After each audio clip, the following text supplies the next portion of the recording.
This section is section 9.1, and it's on rotational dynamics. And you recall that we have already looked at a comparison between translational motion, translational object, and translational concepts, and rotational. In translation, we have a position x, a velocity v, an acceleration a, and the rotational thing that corresponds to that is an angle theta, an angular velocity omega, and an angular acceleration alpha.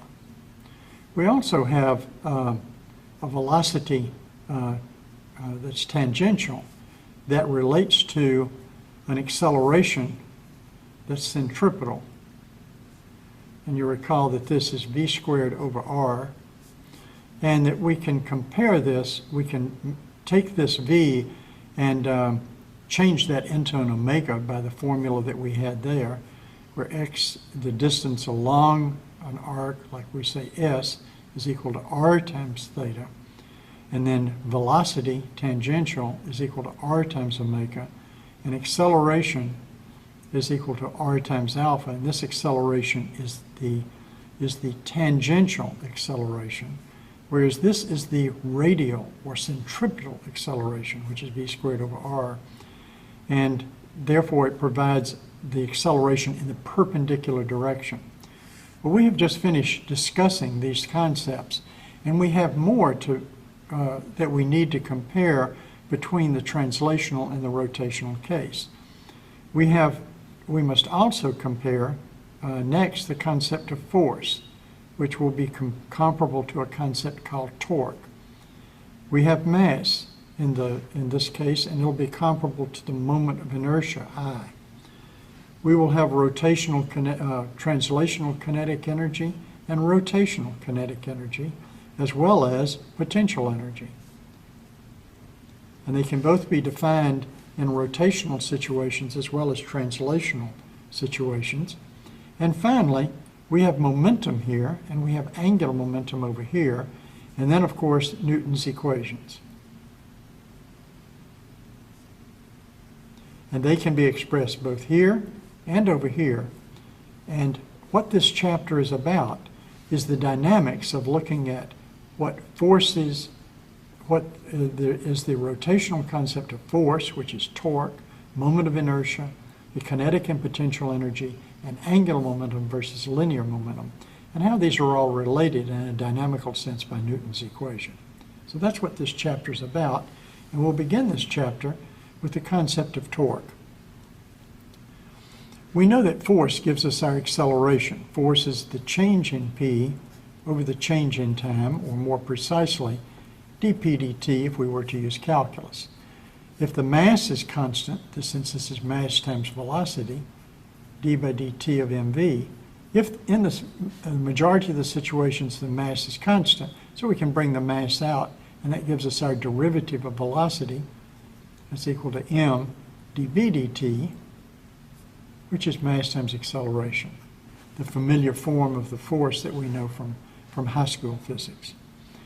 And what we want to do is make a comparison between this force and the concept of torque, because it turns out that just to apply force to a rotational situation does not give us any rotational motion. For solid objects, what we can do is we can make a comparison of how we break up the motion into a translation and a rotation. For example, if we were to throw a baseball, then the baseball has a translational motion, but it can also have rotation. And as it rotates, it can feel a torque and it can feel a force. So the torques are for rotation, what the forces are for translation. The translation is for the center of mass, while the rotation is about the center of mass, at least for a free object. So the translational equilibrium has a net force of 0, and we already know that because if we have equilibrium, then we have no acceleration, and the force is therefore going to be 0. But likewise, we have no torque, and we're going to show that in just a minute with the associated equations. So statics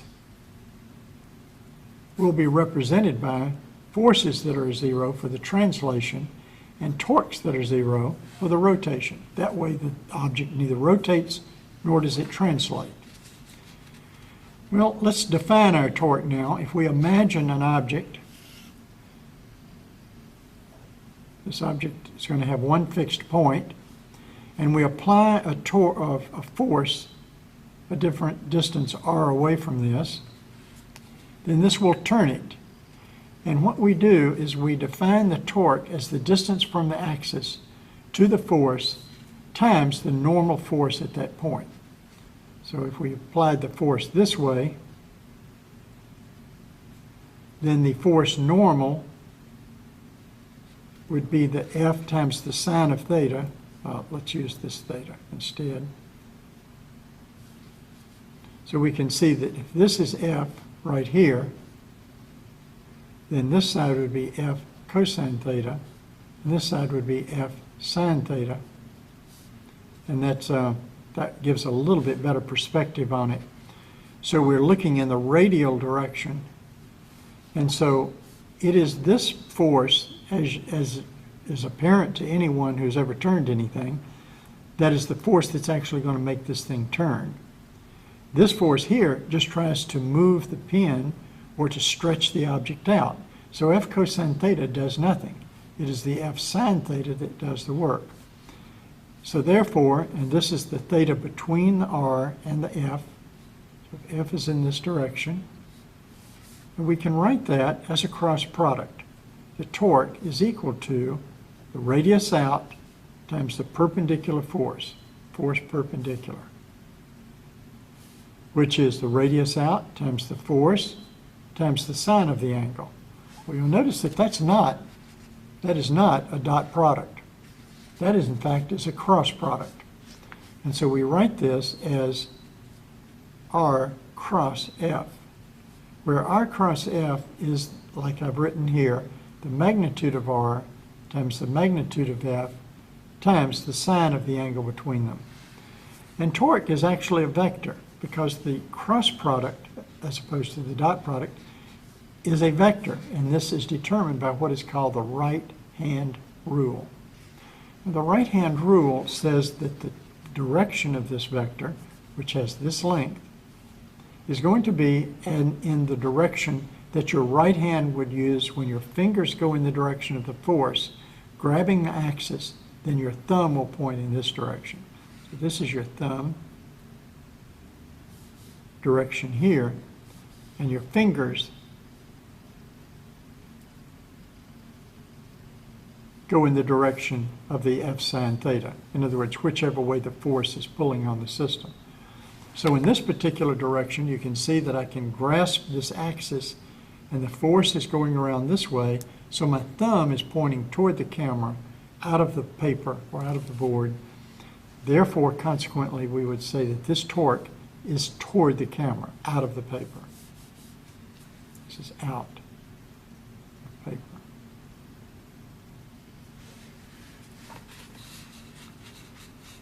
So now we have this torque defined, as I have in red here, as R cross F, and the right-hand rule governing the direction of tau. Well, it turns out that the units of torque are newtons times meters, or Newton meters. Now, that sounds like an energy, because what we discussed before was if we have a force times the distance through which it's moved, then that Newton times a meter is a joule. But we never use joules to measure this Newton meter, to distinguish the fact that torque is a little bit different. It's a rotational concept and not translational. Finally, we can state what our equilibrium is that we stated a while ago with statics. If the sum of all the forces are zero and the sum of all the torques are zero, that will give us equilibrium, because there's no translation and there will be no rotation. Now let us just practice with one simple problem here for our torque. Let's say you walk up to a door. Here's the door. And you take the door and you push on it at this angle, It has a certain radius out to this point, and you're going to push with a force F through an angle that's, say, 20 degrees, or let's make it 30 degrees. And if we do that, we can see that there are two forces that are involved.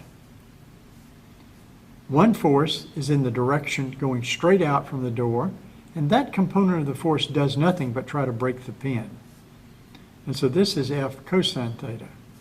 This out here is the perpendicular force, and that is F times sine theta. Now let's suppose that our force that we're going to apply on this door is 10 newtons, and the radius out is 2 meters. So we have R is equal to 2 meters, our force is equal to 10 newtons, and our angle theta is equal to 30 degrees. Now, as you may recall, the sine of 30 degrees is 1/2, so our torque, which is R cross F, or RF sine theta,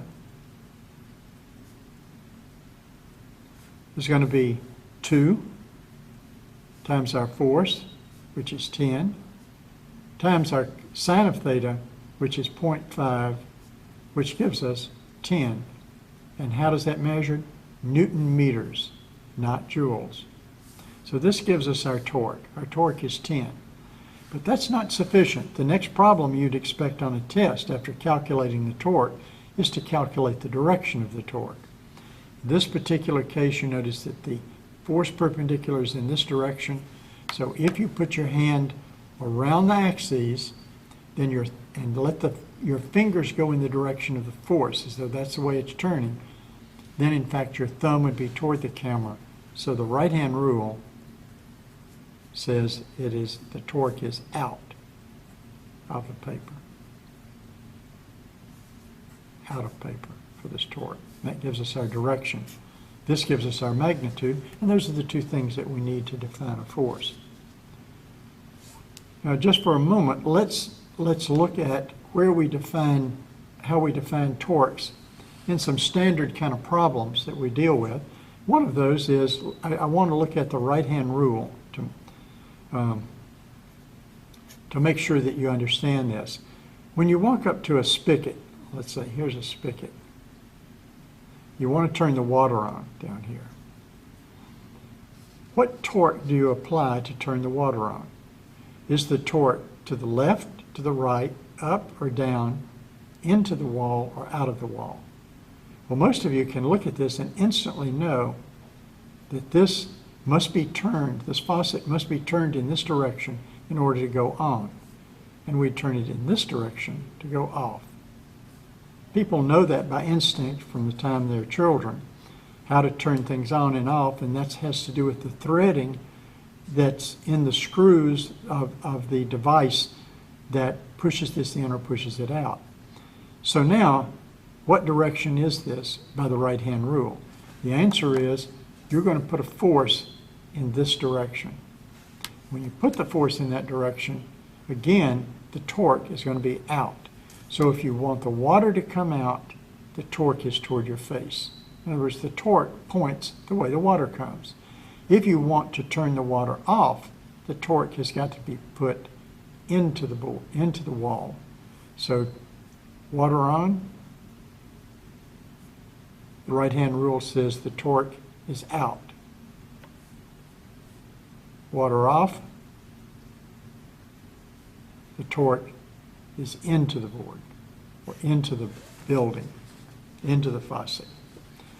And thinking about those things, I want you to now also imagine that you're going to have a screw that you want to tighten. So you put a screwdriver on this.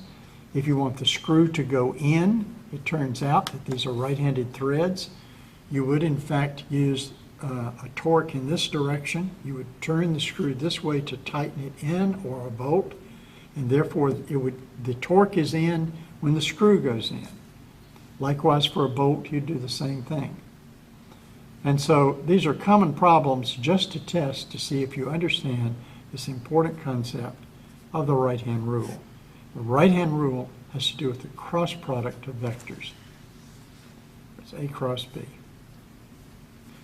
Again, I remind you, if we discussed cross products earlier, if I have a vector A and another vector B, the cross product, A cross B, would be given by grasping this axis with your right hand and letting your fingers go from A to B. So where does this A cross B point? The answer is into the paper.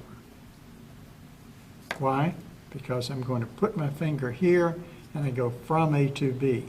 If I did it this way, I'd go from B to A. So you'll notice that B cross A is the negative vector of A cross B. So we can say that B cross A is equal to minus A cross B.